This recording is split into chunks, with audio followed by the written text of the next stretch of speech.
Jai Saparika Shri Guru Gauranga Sundar Radha Giridhari Ju Ki Jai. Jai Shri Harinama Sankirtan Ki Jai.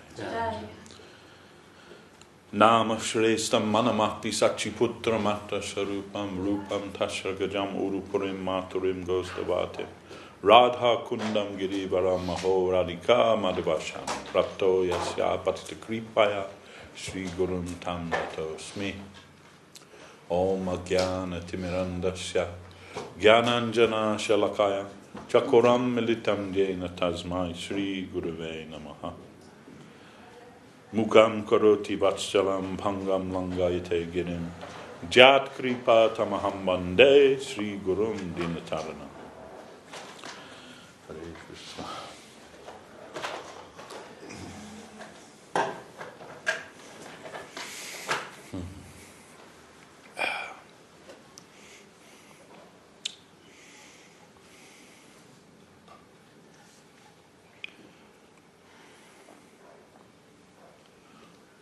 Suddenly it's become summer. Jai Gurudev.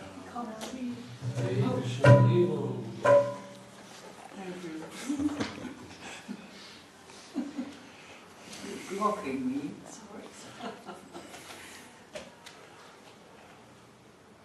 Summer seems to be getting less and less in the UK. Every year they have a few days and that's it. But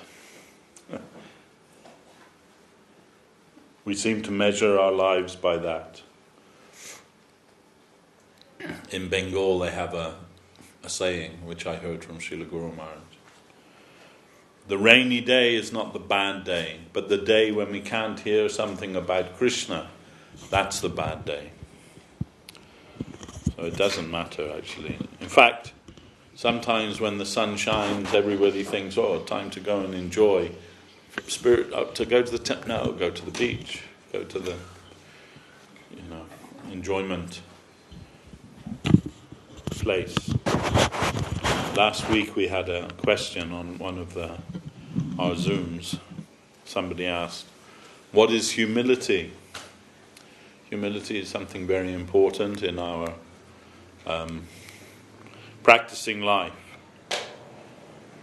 Srila Bhaktivinoda Thakur has said, We should try to practice humility like the straw in the street. Someone was asking, what does it mean, humility? What actually does humility mean? And very surprisingly to me, I heard Srila Sridhar Maharaj say, humility means the complete absence of the spirit for enjoyment. That's what humility means. Then who is that? Who can say that they're free from that desire to enjoy?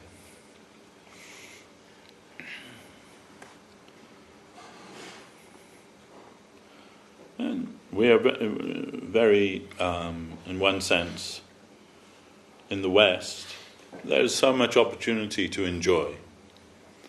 In India, for example, unless you're very wealthy, most people just work to live. They don't have so much freedom. Maybe the middle classes, there's more people in the middle classes, they have that, but you see the vendors on the side of the street, on the train, everyone's just like trying to make some money so they can exist.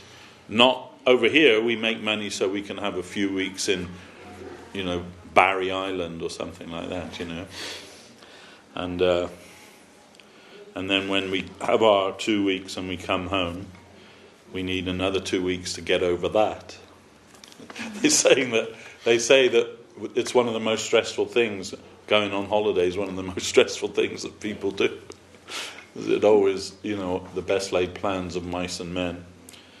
Things always go wrong, and everything is very stressful. Even trying to get a few weeks away from it all becomes a great cause of stress in our lives. And we find in Mahabharata, the Pandavas, when they were in exile, when they're traveling, they were in the desert for some time, couldn't find any water. And so Yudhisthira, he sent one by one his brothers to go and find water. And one by one they all failed to come back. And why? Because they came to this lake, and this lake was guarded by a yaksha, it's like an elemental being, who insisted that they answer his questions before they drink. And the brothers that didn't answer any question, they drank and immediately fell dead. It was just a temporary thing, don't worry. They were revived, but to all intents and purposes they died. So finally Yudhisthira himself came. And the yaksha said, you can't drink this water until you answer my questions. And Yudhisthira said, okay, ask your questions. It turns out that yaksha was actually Dharmaraj, the father of Yudhisthira, and one of the 12 Mahajans. And those questions, 100 questions, they're very insightful if you read them, if you study them. But one of the questions was, who is happy? Simple question. Who is happy? And Yudhisthira Maharaj's reply was, who lives in their home, who has no debt to anyone, they are happy. Live in their own home and has no debt to anyone, they are happy. But who in this world, especially in the Kali Yuga, has no debt to anyone? We are encouraged to take on debt as soon as we're able to, as soon as it's legally possible for us to do it. Here you are. You can't afford to buy the things you want. Here's a card. You can buy them all now. And pay it back when you can. It might take you 40 years to pay it back, but hey, it's the flexible friend. So, nobody actually is free of debt to anybody. If you are, you're very lucky, and the chances are you're happy in this world. Because debt is like the millstone that drags us down. Even people there, everyone wants a mortgage, right? So they can buy a house. Nobody thinks about what does that word even mean. mortgage. It's a French word. It means the noose of death. That's the literal translation of a mortgage. The noose of death. Sign me up for one of those, please. I want one of those. I guess once upon a time that was the penalty if you weren't able to, pay back on the right day. They'd string you up. I guess that's where it came from. But now it's like, a mortgage. Oh, yes, please. We live in that society. When I was a kid, they used to call it the never, never. You're buying it on the never, never, because you never pay it back. My first bicycle I bought on the never, never. So much each week. My mother had to stand guarantor, and I had to pay back so much each week to buy my bicycle. Anyhow, this is Kali Yuga. So in Kali Yuga, everything is upside down, and everything is a problem. Everything is problematic. Another one of Yudhisthira's questions, the questions to Yudhisthira was, what is amazing? What is amazing? And Yudhisthira's answer was, what is amazing is that everybody sees death all around them. Father is dying, mother is dying, brother, sister, everyone dying. But at the same time, everybody's thinking, I'm going to live forever. Nobody considers, I could be next. It's me, I'm going to live forever. Everyone knows, right? Yeah, death is coming, but not today. So eat, drink, and be merry, for tomorrow we die. And Yudhisthira said, this is amazing. That everyone sees at every moment, everyone entering into the jaws of death, but everybody's also at the same time thinking, I'll live forever. And living their life like that, as if they're going to live forever.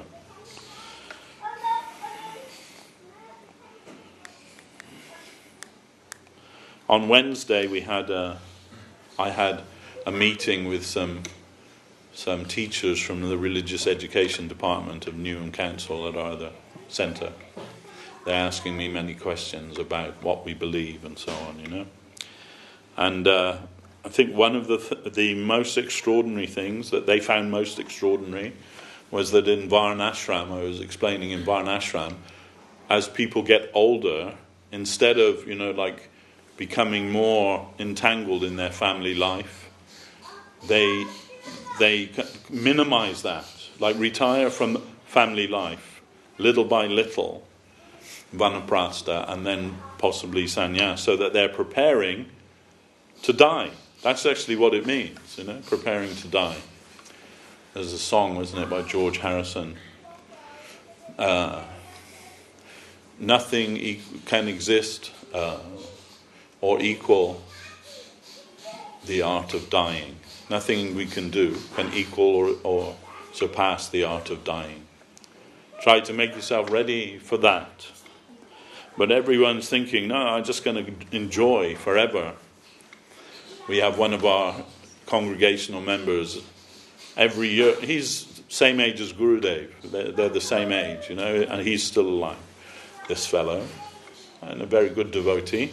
But every year he's going to an Ayurvedic clinic in India because he wants to live. He was afraid to die. He wants to live forever. But we should not be afraid to die. It's just a transition, from one stage to another. And the idea is that we try to detach ourselves from the things of this world as much as possible. Because that's very painful, To be attached to something and to lose that is very painful. So, then we should try to minimize that as much as we can. And so Krishna says in the Gita, when at the time of death, whatever you're thinking about, that's the state that you'll attain to. So, and our acharyas say that it's not that you have to necessarily preparing to think about Krishna at the time of death or I can enjoy everything, and just at the time of death I'll think about Krishna. But you have to make your life so that you're always thinking about Krishna, all the time. Because who knows when death is coming? We don't know, do we? So,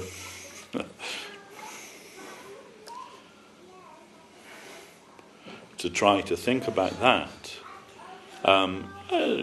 not that I want to make everything morbid, but it is a reality in life. Death is a part of life, but we should be prepared for that. And Thoreau, one of the American transcendentalists, he said, what you think about all day is who you are. That's who you are, what you think about all the time. And it's true, and what do we think about all the time? We should examine that, what is it that we think about, remember, aspire to, associate with, all these things. They all add up to that final moment, what we would be thinking about. I told this before, you probably remember, when I was some years younger, and I was in India, and near our mott by the bridge, the devotees used to go and swim in the Ganges there. And so one day I'm there. I was with another devotee, but we swam to the other side of the river. And it's quite a long way. I couldn't do it now; probably wouldn't get halfway. But anyway, swam all the way there, and then swam all the way back across. So as I'm coming back across, suddenly near to me there was a snake in the water, a small black snake swimming by. I don't know if it was a poisonous snake, but I tend to assume that snakes are poisonous if they are or not, just to be on the safe side. Anyway, this snake is swimming across, coming closer to me. And I'm thinking, maybe he'll bite me and I'll die here in the Ganges. And I'm thinking, okay, this is Navadip Dham, this is the foot wash of Lord Vishnu. What better way to die, Then I'm praying to Krishna, if this is my time, let me remember you. But as that snake came closer and closer, all I could think was, Flintstones, meet the Flintstones. They're the modern Stone Age family. It just came there, that just came in my mind. And I couldn't get it out of my mind. Anyway, Mr. Snake, he swam past and went his way. He wasn't interested in me. Luckily, because now maybe I'd be living in bedrock now, I don't know. Operating a dinosaur crane or something.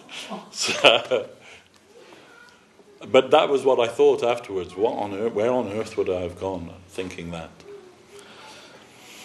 One time we were on Harinam Sankirtan and we were chanting all the time, and then this bus comes and someone just almost kind of gets it. And then that person goes, that devotee goes, oh Jesus. Well, that's okay. That's better than Fred Flintstone. And it's not the only time either. Once when we had our temple was in Greenwich, in Blackheath. I had an apartment near to the temple, and I used to cycle from the apartment to the temple every day to do my service, cycle home again. And so cycling home, I'm going around this roundabout up on Blackheath, and this woman hit me in her car, and I just went flying through the air, my bicycle flying through the air, and I landed on the grass, but as I was going through the air, I wasn't thinking about Krishna. I was thinking, oh hell. That was what I was saying. Oh hell. So, thank you. Luckily I didn't die then.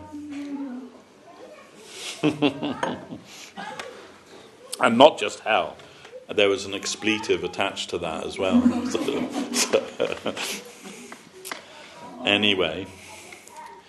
So, there's nothing in this world that I've been trying that can equal or surpass the art of dying. Do you believe me? That's the lyric to that song. George Harrison song. It's a serious thing. We should take it seriously. Not that, there's an episode of the Flintstones. Well, not the Flintstones. What am I talking about? An episode of the Simpsons. This is what we're talking about today. An episode of the Simpsons, and Homer. He's trying to, preparing in case he dies, and he has a list of things that you're meant to do to prepare yourself. And one of those was live this day as if it were your last day. So he's just sitting on the curb going, "Oh my God, it's the last! I'm going to die! I'm going to die!" So, not that we should think like that. But who knows? We do not know. It's not in our hand, is it, to choose the time of our passing. Bhishma, he had that power. He could choose when he would pass away. So there he was on the battlefield, riddled with arrows. He's actually lying on a bed of arrows, and he's preparing to die. And then he told Krishna, "I want to drink water from the Ganges." So Krishna instructed Arjuna, "Shoot your arrow in the ground there." And he shot and water came out. It was from the Ganges by Krishna's arrangement. And then Bhishma said, I want to finish my life with my eyes fixed on you, Lord, on your lotus feet. And Krishna allowed it, so he was able to do that. Haridas Thakur also was allowed to do that. Haridas Thakur, he's chanting. He's the Namacharya. He's chanting 4 lakhs every day. 4 lakhs. So that's 300,000. Yeah, 300,000 names of Krishna every day. And he's born in a Muslim family, Haridas, and so the smarter Brahmins, they didn't like him. They're envious of him, and the Muslims, they also didn't like him. Why he's practicing Hindu Dharma? Why he's not practicing?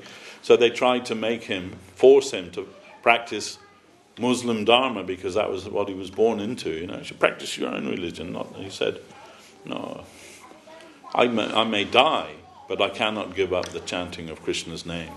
So every day, 4 lakhs. They even sent a prostitute to seduce him, and he would say to her, "Yes, we can enjoy together after I finish my chanting. So you just sit here and wait." And she would sit and wait and try and allure him in different ways, but he's just chanting. And of course, he never finished his vow. Every day, when he's finishing, he has to start again. So then she would go away disappointed. But she's coming every day. That was her job, after all. She's coming every day and hearing his Harinam every day. And finally, she became his disciple. "Oh, give me Harinam." And she shaved her head. He gave her initiation. And she became renowned locally as a saintly lady. And he went to live somewhere else. Just left her there with the Tulsi tree. She used to bow down before the Tulsi tree every day when she came. So, then not possible to seduce him. Anyway, he also, finally, he told to Mahaprabhu, Lord Chaitanya, I want to leave this world before you do. I can't tolerate to live in the world without you being here in the world. So allow me to die before you leave the world. Mahaprabhu said, "Oh yes, whatever you wish, Krishna must fulfill that." Then he said, not necessary, 3 lakhs of Harinam every day. You don't need to do that.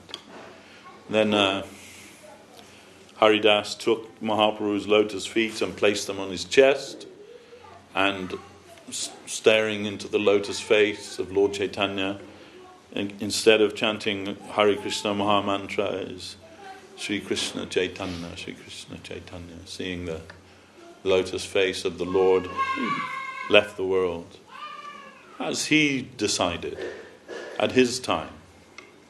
It was his desire. Mahaprabhu allowed him to do like that. These are extraordinary things.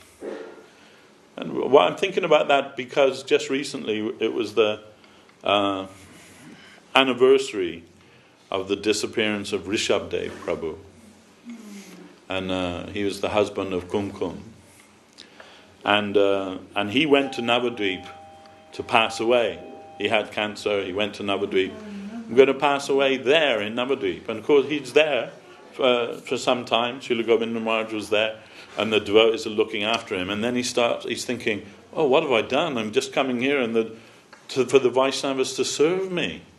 I should just go to the hospital and, not be any burden to them. But Gurudev wouldn't allow that. And his daughter came. She came and she nursed him till he passed away.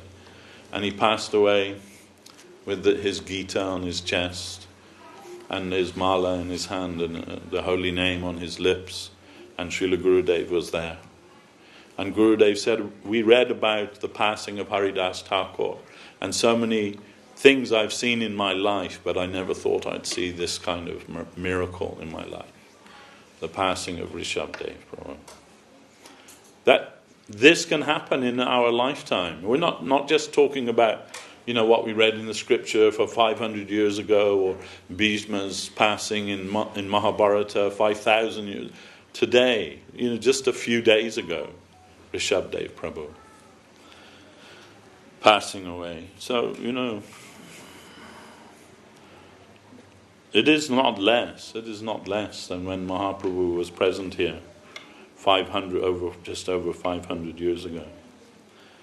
We are living in that same spiritual atmosphere, if we want to live in that. It is not a case of just being flag waving, jumping up and down waving a flag like, what team do you support? It is not like that. It is what is our gurus have come to give us. A reporter asked Srila Prabhupada, A.C. Bhaktivedanta Swami Maharaj, why have you come here? And his reply was, I've come here to teach you what you've forgotten. How to love God. That's all. How to love God. And that is the real purpose of human life. And we are all not lovers of God, but lovers of cake. Isn't it? That's what, when we talk about it, like, I love cake, love it. Especially this cake or that cake or whatever it may be, Not that kind of love. Well, once I was in America and staying with one devotee in his family, and one of the daughters came in and she says, hey, Prabhu, if you're going to the bakery, just offer all the bread up, will you, while you're there? I said, what? He said, just offer all the bread up, so when we go in, we just buy it as prasadam then, right? And I said, oh, how do you know someone hasn't already offered it? She said, oh, I never thought of that, So it's like, and she would say, I love Krishna, I really love Krishna. I love cake, I really love cake. But Krishna isn't, Srila Govinda Maharaj said, Krishna isn't a sweet ball, for us to enjoy. A rasagula or a gulab jamun. That is not Krishna. Or Krishna isn't a karma cancelling machine. If you pop your bag of Walker's Ready Salted in front of him and mumble a few words, then karma cancelled. You can just enjoy it, karma free. It's okay. Krishna has cancelled it, the karma involved. We are not that kind of thinking in that way. We should not think in that way. We are thinking how we should please Krishna. And nobody can claim to have a monopoly on that. You can only find that here. You can only find that in this society. You can only find that if you follow this guru. You can only follow that if you know what I'm saying. So, that's not possible. No one has a monopoly on the absolute truth. And Krishna consciousness, wherever we find that, Guru Maharaj would say, wherever you find that, there you should bow your head, wherever it may be. It may not, and Guru Maharaj would say, truth moves in a zigzag way. It isn't a straight line, it's a zigzag way. It goes on it in its own way. And, my job before, I was a building surveyor. And many times I would be called to somebody's house because of water coming into their house, right? Where it's coming from. Nobody can discern where it's coming from because water has a way of moving that it's unpredictable. It finds its way of doing that. Maybe the nearest pipe, or it may be a long way from where the water's actually appeared.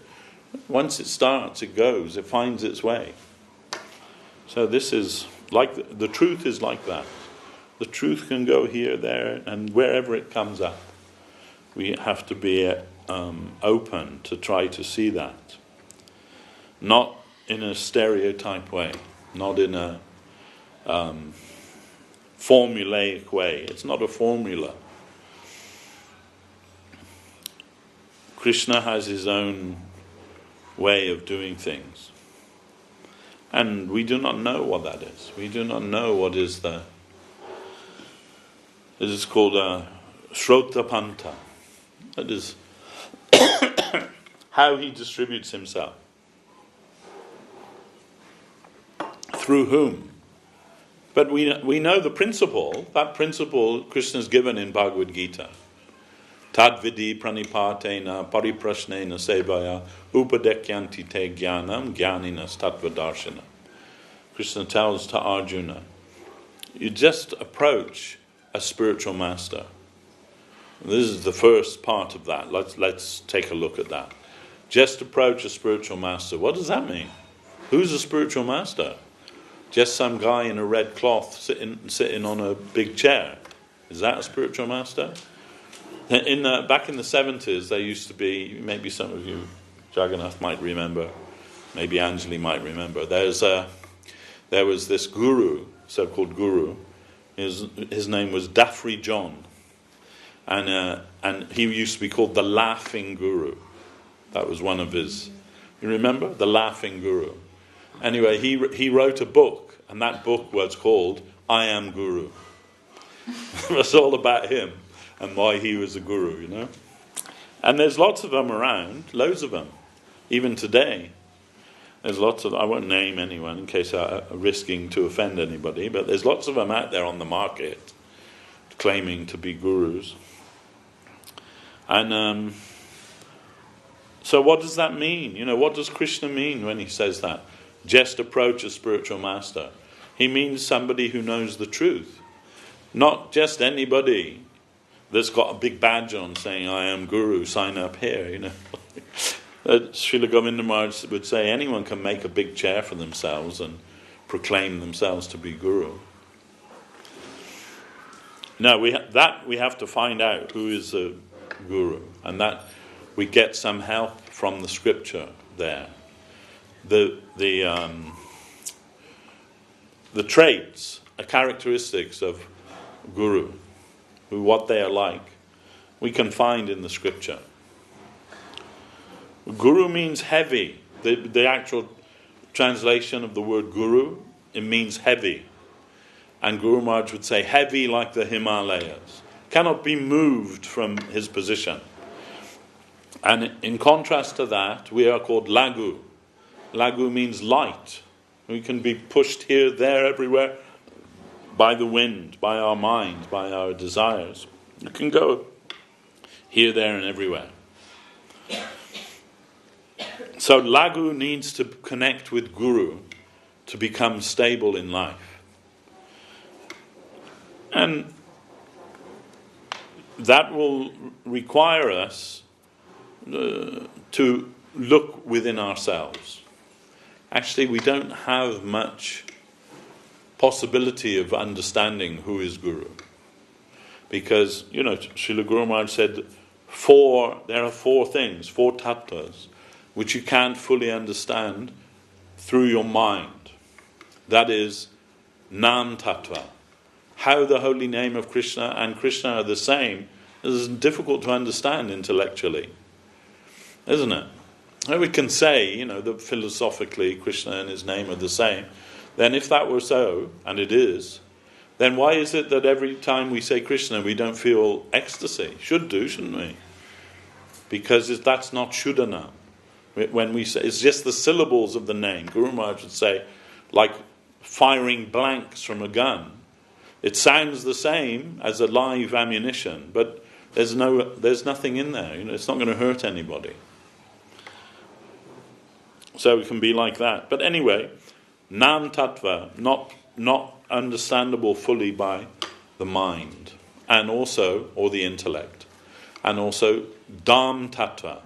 Dham Tattva means how a place, a geographical place, can be a holy place, non-different from Vaikuntha. How that can be. Difficult to understand by the mind, by the intelligence. Shiva Tattva. Very difficult to understand. The position of Lord Shiva. In Brahma Samhita it is described as when Krishna, or Mahavishnu, wishes to impregnate the material world with life, then he has to impregnate Maya, Mahamaya. But he does not like to connect directly with her, so by his glance he connects with her, and his glance becomes Lord Shiva. Lord Shiva is the personified glance of Mahavishnu. So in that regard, Mahavishnu and Sadashiva same. They're the same. But also it describes in Brahma Samhita that Shiva is like yogurt. Milk can be transformed into yogurt. And you can't say that yogurt isn't milk. It is. But that yogurt can never again be milk. So Lord Shiva like that. He's the transformation of Vishnu. And that means he is Vishnu to all intents and purposes. But he can never be Vishnu again, if you like. He can't be transformed again to become Vishnu. This is Shiva Tattva. That is also not easy to understand by the intellect. Because there are two aspects of Lord Shiva. Rudra and Sadashiva. They are same person but different. One is the devotional side, spiritual side, Sadashiva, and one is the Rudra, the destroyer in this material world. That is Rudra Shiva. Anyway, so although they are one and the same, they are different. So that is the third tattva, very difficult to understand. And fourth tattva, Guru tattva. How can a man, ordinary man, be Guru? Because Guru is Krishna. Right? Krishna, he explains that in Gita, more in Bhagavatam, when he's speaking to Uddhava. In the 11th canto, he says, Acharya mam vijanayat, navamanyeta kahichit. That I am the Acharya. The Acharya is me, myself. Never disrespect him thinking he's an ordinary person, because all of the gods reside in him. So that's very difficult to understand, isn't it? Someone thinks their guru is everything, and somebody else thinks they're just an ordinary person. To all intents and purposes, if you get out your measuring stick, they're just an ordinary person. But some divine part is acting within them. Some divine power within them is acting. That is, we are trying to find or connect with the plane of reality, the absolute truth. But we are finite, we don't have much capacity to do that. But the Lord is also wanting always to grace us with divine connection. So where the Lord extends his self and where we reach up, where the two meet, that's called Guru. Guru Tattva. Krishna acting in a way to distribute himself. Then Guru, Srila Sri Rama said, the inspired side of a Vaishnava. The inspired side of the Vaishnava, that is me. That is what's coming through me, through him, is me. That is me. Same. How to understand. Not easy to understand. And not easy to recognize either. So, it is something of a conundrum. And how Krishna may appear to you may not be the same as how he appears to me. May not be through the same vessel, if you like. But we are to try to give honor wherever that is showing itself, wherever Krishna is showing himself through another. So that's the first thing that Krishna says, Tad vini pranipatena. You have to find a spiritual master. This is the first principle of spiritual life, to have a spiritual master. No one can progress in spiritual life without a guide, without a master. Krishna is telling this, right? Why is he telling this to Arjuna? Go and find a spiritual master. He's Arjuna's spiritual master directly.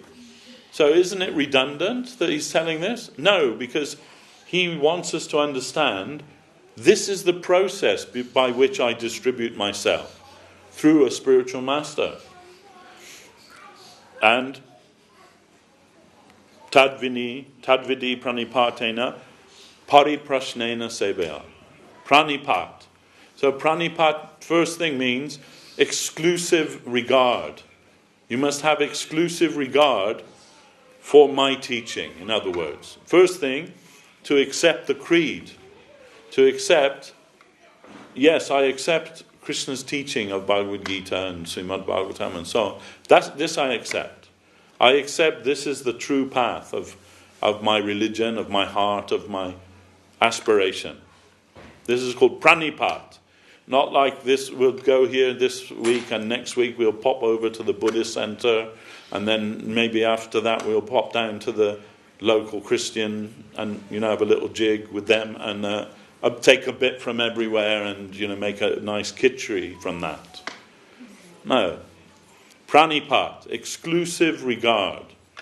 And it's okay when you're searching to go here, there and everywhere. That's expected. That's normal. That should be. But once you've found that, then you have to, anchor yourself to that conception. We're always thinking, how will it benefit me in my life? But there is something more than that.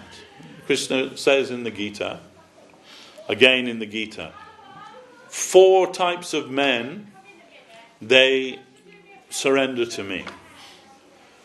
Not just men, means men or women, like that too. 4 types of people surrender to me. Those who are suffering, those who are impoverished, those who are inquisitive, and those who are seeking the absolute truth.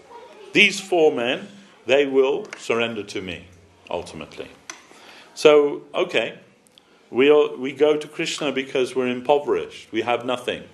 We can go to Krishna. He'll help us. He'll raise us up from our impoverishment. And, okay, maybe we're suffering in this world. Who isn't? And we pray to Krishna and he relieves us of our suffering. And we may be inquisitive. What's all this about, this Hare Krishna business? What's it all about? He'll satisfy our curiosity. And, I'm looking for what is the absolute truth. Krishna will show you the absolute truth. But then what? Then what do you do? When your poverty is gone, when your suffering is mitigated, when your curiosity has been satisfied, when you found the absolute truth, then what do you do? What do you do? So, Srila Gurudev would say, should we just surrender and lie down, or should we surrender and serve? So, this is what's necessary for us. So this first thing is pranipat, exclusive recognition of the path. Then pariprashna. Pariprashna means relevant inquiry, asking relevant question. So, okay, why am I suffering? What am I doing? What am I supposed to be in this world? Like, all of these things are, genuine questions. Once my godbrother asked Srila Sridhar Maharaj, in the class, Guru Maharaj is asking, anyone has any question? And this man, he was a sannyasi, and he said, yes, Maharaj, could you explain to us the 10 subject matters of Srimad Bhagavatam? And Guru Maharaj's reply was, first you should learn what is an appropriate question to ask your spiritual master. I do not consider this an appropriate question. Maybe it's appropriate for somebody, but not you at this stage. Like, what will you do with that, You'll give some talk and everyone will go, wow, didn't know that. No, it must be relevant. So I am here, I want to go there. How do I get from here to there? That's the relevant question. I'm suffering in this material. How do I become free of suffering? I'm full of ignorance, misconception. I don't know what the truth is. I want to go from that ignorance to truth. How do I achieve? These are all relevant questions for our own spiritual advancement. And of course, that presupposes that we think that the person who we are coming to ask those questions is capable of giving us the answers to that. Again, pranipat, pariprashna. And last but not least, sevaya. Sevaya means service. We have to serve our spiritual master and serve the Vaishnavas. Why? Why do we need to do that? Because does Krishna require our service? No, he doesn't require anything from us. He's fully self-sufficient. He's full in himself. He has everything he needs. We cannot think, I can cook this special thing for Krishna and, he's going to really love it. Who are his cooks? Jashoda Mai and Radharani are Krishna's cooks. And how will you compete with that? You can't compete with that. When Radharani was a young girl, she served Durvasa Muni, and when Durvasa Muni left, he gave her a blessing. Whatever this girl cooks will taste of ecstasy. And when Mother Jashoda heard that, she thought, oh, you can come every day and cook one thing for my boy. Is it okay? This is how you can say, relationship began. A way to a man's heart is through his stomach, they say, right? Well, this is absolutely true, even in spiritual context. So there's nothing you can do to impress him. Nothing, really. You've got nothing to offer him to make an impression on him. It's like, you see it in India a lot. After the monsoon, then all the fireflies come out in the night after the storm. You must have seen, right? They're in the sky, flash, flash, flash. It's a really beautiful thing to see that. But then in the day, they're also flash, flash, but you can't see them because they're in the light of the sun. Their little light is nothing. So we're kind of like that, if we try and show off our light in front of Krishna, it doesn't even get seen for that. There's nothing you can do that Krishna wants, except one thing. Krishna wants your heart. Yeah, thank goodness. I asked Guru Maharaj one time, then when he was giving me some instruction for worshipping my deity, and I said, how do I worship him? And he said, it's hard. I thought he said, it's hard. And I thought, oh no, it's hard? And Guru Maharaj started laughing then. He said, no, not hard, heart. Krishna likes hearts, not so much brains. And I thought, okay, that's good. Then I'm okay. So, Krishna is a collector of hearts. He wants the heart of his devotee. So Guru Maharaj says, even if you're a miser, you can practice giving something worthless. A piece of paper. Tear up some paper, offer that to Krishna. It's worthless. But it means you practice the hand to give. That's the important thing. Practice the hand to give. That when you come before Krishna, you must give something. Every Hindu person knows that. When you come to the temple, you have to put something in the box, even if it's just a penny. You have to do that. It's like you can't come before Krishna and not offer something. So offer some worthless thing, because you practice your hand to give. And then when all the worthless things have gone, then you will have to give something that you think is valuable. Try and offer that to Krishna. And when all those valuable things are exhausted also, what have you got left? Just yourself. Then you'll have to offer yourself to Krishna. And that's what he wanted all along. He wanted that from the beginning. But step by step, you have to come to that. Offer yourself to him. Krishna, and Krishna, what does Krishna want? Not so much. He isn't saying, offer me your weight in gold. There are temples where you can do that. Tirupati, for example. If you can offer your weight in gold, you can offer your weight in flowers, you can offer your weight in fruit. They're different things. And if you do that, it's said that he'll grant your every desire. Okay. But Krishna doesn't ask for that. Krishna says, patram pushpam phalam jalam. You can give me a leaf, water, flower, a fruit. Who can't offer that? If you offer that, I'll accept it. If it's from your heart, just a simple thing. Krishna wants you to give something of yourself to him, something from your heart. He'll accept it. And you will be the gainer. This doesn't require anything of us.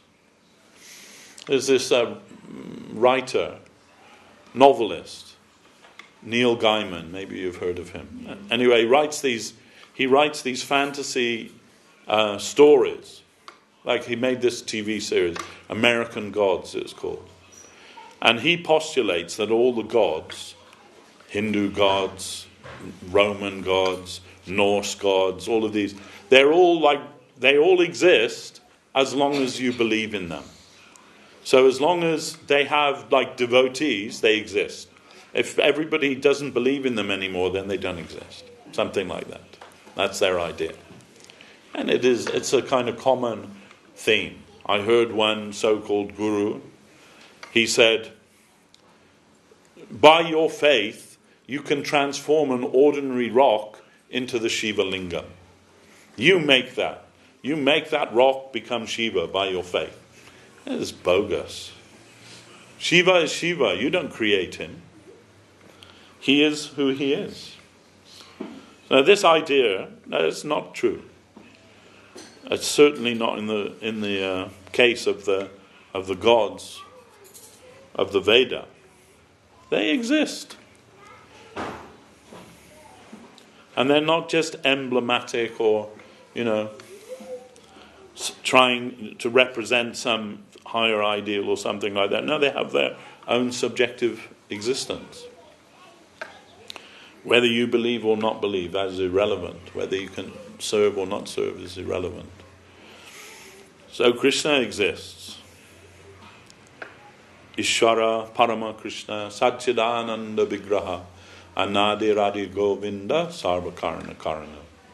This is the first verse of Brahma Samhita, the hymns of Lord Brahma. Ishvara Parama Krishna. Krishna is the Parameshvara. He's the supreme enjoyer of everything. Parameshvara, that is Krishna. Ishvara Parama Krishna. Satchidananda Vigraha. He is the embodiment of truth, eternity, and bliss. Anadir Adir Govinda. And he is the original cowherd boy of Vrindavan. It is not that he just became that for some particular time to show something. No, that's an eternal thing. And Anadir Adir Govinda Sarva Karana Karanam. He's the cause of all causes. Everything, he is the cause of that. Whatever it may be. He is also the cause of Vishnu. Generally people thinking Krishna is the 8th avatar of Vishnu.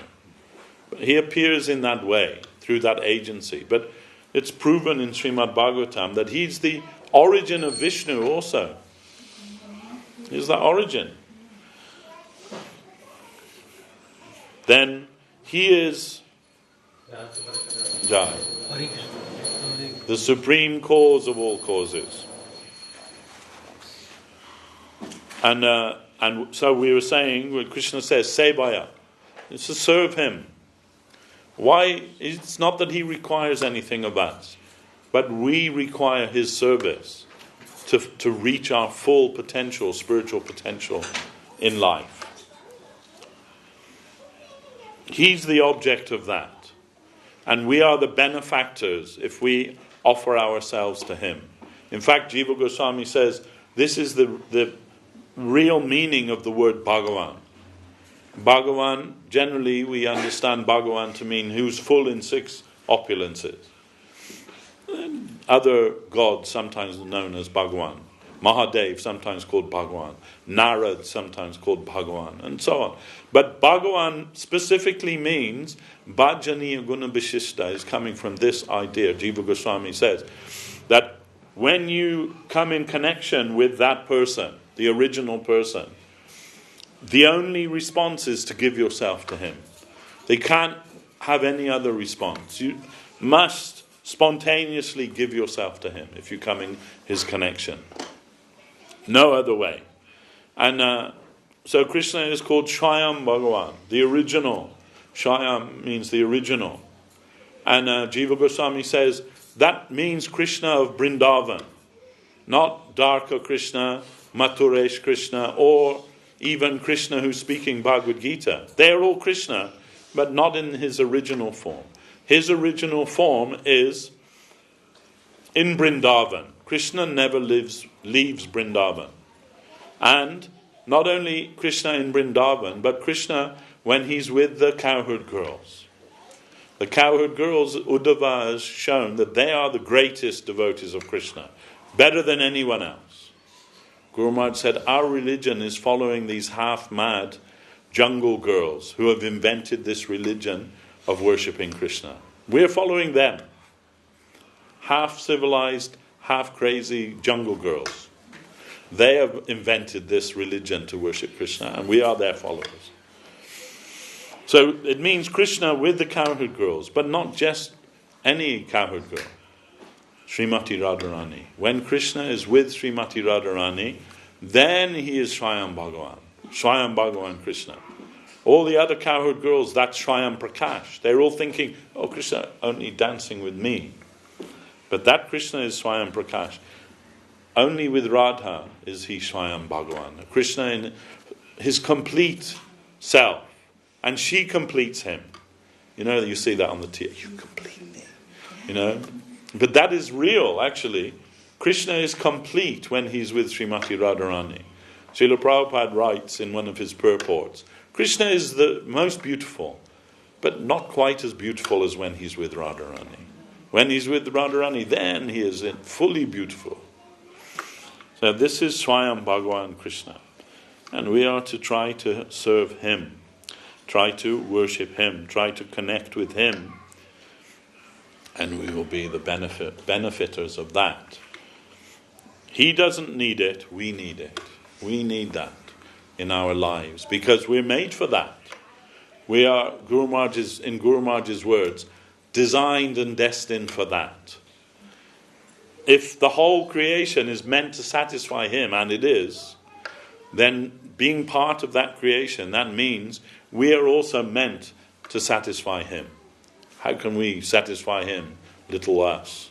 What can we do to satisfy him? But the truth is that somewhere there is some purpose for you, some place where you can satisfy Krishna. And that's why you exist. Actually, that's why you exist. Not for anything else. not to fulfill any ambition that you've got in this world. This is all temporary, all foolishness. The only thing that is necessary for you is to awaken your heart and to understand, I am meant for him. Everything is meant for him, including me. Then I am meant for him. Then how am I meant for him? Then your real spiritual life begins. This is the journey you're on now, to discover in which way am I meant for him. And when you find that out, then that's the fulfillment of your life. It is not just a philosophy. It is the reality. This was Guru Maharaj's question when after Srila Prabhupada's disappearance and all the top leaders of ISKCON, they came to Guru Maharaj with so many questions, as Prabhupada had instructed them. Then this one morning, Guru Maharaj is there, and they're sitting to ask some questions. 3-4 days they've been there. And Guru Maharaj said, okay, so every day you've been asking questions. Yes. And are you satisfied with my answers? Yes. So today I have a question for you. And they're like, oh, okay. Then Guru Maharaj's question was, what is Krishna consciousness? And they're all giving what they think is some good reply. Kirtanananda Swami, he said, what Prabhupada taught us, that is Krishna consciousness. Guru Maharaj said, yes, very good, that is very good. But what did he teach you? That is Krishna means. What is Krishna consciousness? Can you say? And whatever they said, Guru Maharaj wasn't really satisfied with their answer completely. Then they said, okay, Maharaj, you tell us what is Krishna consciousness. And Guru Maharaj's reply was, Krishna consciousness is reality, and you would do very well to become acquainted with that. And that's not just for them, that's for all of us. Krishna consciousness is reality. Krishna exists in the plane of reality. He is that. That's why Guru Maharaj coined that phrase, right? Search for Sri Krishna, reality the beautiful. Everybody has an idea what is, they say, like, just wake up to reality, The harsh reality of life, people say. But we disagree. No, reality is never harsh. Reality is beautiful. Reality, the beautiful. He is reality. And if we can connect with him, then we will get our real fulfillment in life. That's what our spiritual life is for. Not for anything else. It is for realizing that. And Mahaprabhu Chaitanya Dev has come to distribute that to everyone. How you can awaken that within you? Easily by chanting the Hare Krishna Maha Mantra. Hare Krishna, Krishna Krishna, Hare Hare. Hare Rama, Rama Rama, Hare Hare. Under the direction of a good Vaishnava. Then your success is assured. Today or tomorrow. If you follow, your success is assured. So, anyway, time to chant to the Lord of Sankirtan, Chaitanya Dev, Mahaprabhu, Gauranga Sundar. Thank you all very much for paying attention to me. My only request is please try and take this seriously in your life. Don't take it for granted, and don't think that it is just some other phenomenon in the world. It is everything, and not just because I say it. In fact, in spite of me saying it, it is real. It is the truth. And if I can say anything, I can only say that is the only thing that I've ever found to be of real value in this life. And I think you will agree with me if you take it seriously and try to practice yourself. Jai Vishnupad Srila Bhakti Sundar Govinda Dev Goswami Maharaj Ki Jai. Srila Bhakti Rakak Sridhar Dev Goswami Maharaj Ki Jai. Jai Bhagavan Srila Bhakti Siddhanta Saraswati Thakur Ki Jai. Rupanuga Guru Bhagya Ki Jai. Sri Chaitanya Saraswata Acharya Brinda Ki Jai. Samadvaita Vaishnava Mandali Ki Jai. Sri Harinama Sankirtan Ki Jai. Nittai Gaura Premanandi Hari Hari Bo. Jai. Hare Krishna.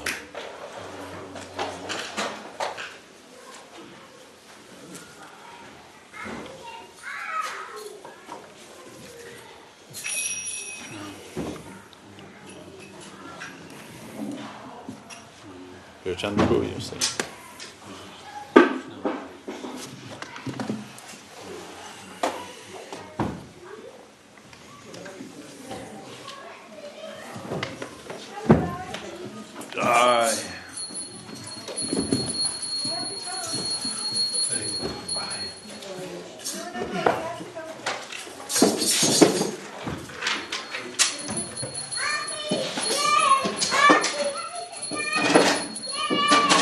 Yasomati Nandana Brajovarana Yasomati Nandana Brajovarana Yasomati Nandana Brajovarana Yasomati Nandana Brajovarana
Bhakti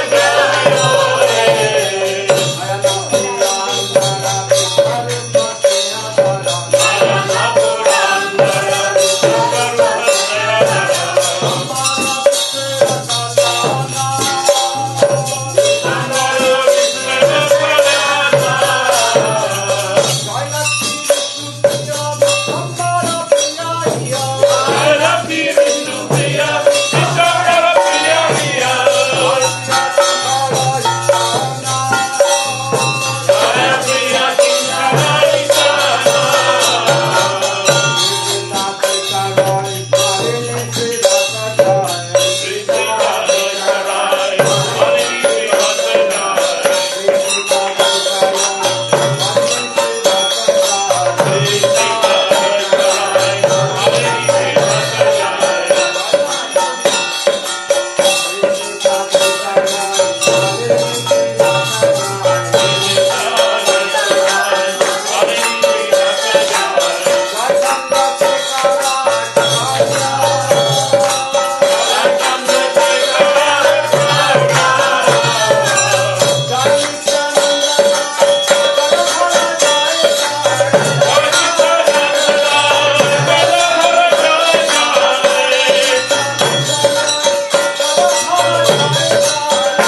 Jata Parikarasiti Guru Goranga Sundar Kirida Diti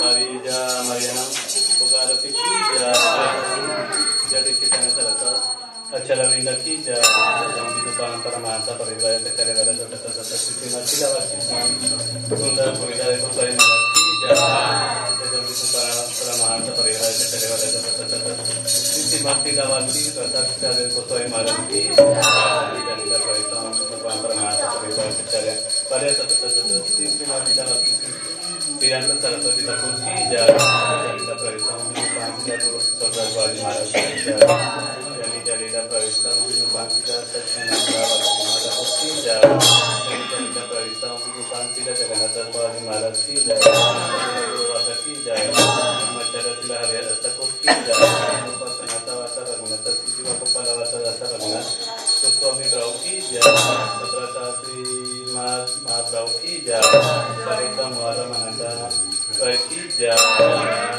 Sri Paraneram Sri Pansida Seva Kiranda Swami Mahaprabhu ki jai, Sri Kosi Sri Bhaktitane Prabhu Nityananda Sri Advaita Sri Gaura Karina ki jai, Gopi Govardhan Syama Kunda Radha Kunda Kalindi Jamuna ki jai, Srimati Ranga Jamaji ki jai, Sri Maharani ki jai, Sri Govinda Kunda ki jai, Sri Ranga Vadri ki jai, Sri Mandala ki jai, Sri Purushottam ki Samadam ki jai, Sri Vinabhi Natasayam Sri Nihayava ki jai, Sri Pradhan Maharaj ki jai, Sri Mahabhagatam Sri Chaitanya Charitamrita ki jai, Sri Chaitanya Saraswati Mat ki jai, Sri Chaitanya Saraswati Mat ki jai, Vainavarita ki jai, Samarita Vaidnava Mandala ki jai, Saratara ki jai, Sankirtan ki jai, Go Premanande.